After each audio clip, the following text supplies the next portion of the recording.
My penis is furious and it wants to shout. Or so said Pete Hegseth. Give me just a couple of minutes. A few days ago, I saw this meme arguing that these two images are connected and should be part of the American citizenship test going forward.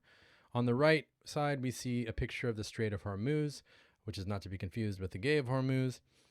The Strait of Hormuz is at the center of the ongoing war in Iran, launched by Trump and his meathead Defense Secretary Pete Hegseth. On the left is Zoe Quinn, who was the main female game creator targeted by the Gamergate attacks back in 2014. She and other women like Anita Sarkeesian became the targets of a coordinated onslaught of doxing, harassment, threats of rape and death, simply for creating and critiquing video games. The argument here is that our country is now being run by the very hypermasculine, extremely online trolls that were behind those attacks. And there's something to that. As Joshua Green and others point out, there's a direct line you can draw from the cultivation of these attacks to the Trump campaign. Steve Bannon was the editor of Breitbart at the time, and he saw the potential power here, giving the grotesque, misogynistic, and Gamergate instigator and ringleader Milo Yiannopoulos a loud megaphone to help shepherd these angry men into Trump's big tent of bigotry. And in her book, The Black Pill, Elle Reeve traces how these online spaces for incels, Gamergate, and the Manosphere converged online with alt-right and old-school white supremacist organizations to lead to the Unite the Right rally in Charlottesville and the January 6th insurrection, which just about brings us up to the completely illegal racist and hyper-masculine attack on Iran.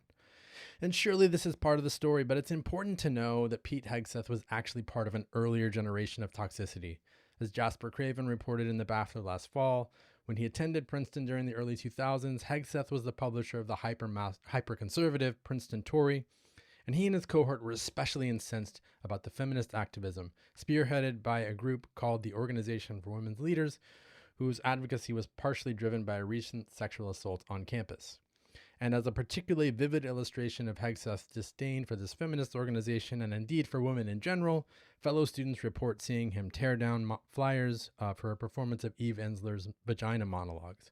Later, he and other members of his Princeton Tory plastered their own response to this, posting flyers that simply declared, "My penis is furious and it wants to shout," which makes the Gay of Hormuz joke hit a little differently. So while we can trace some of this idiotic, bloodthirsty aggression back even further, the goon currently misquoting Quentin Tarantino as the Bible to glorify his illegal war have been sexist a-holes since well before Gamergate. And still, all this gives an important insight to our current conundrum, and maybe it should be included on the American citizenship test in the future, assuming that America still exists and anyone wants to be a citizen.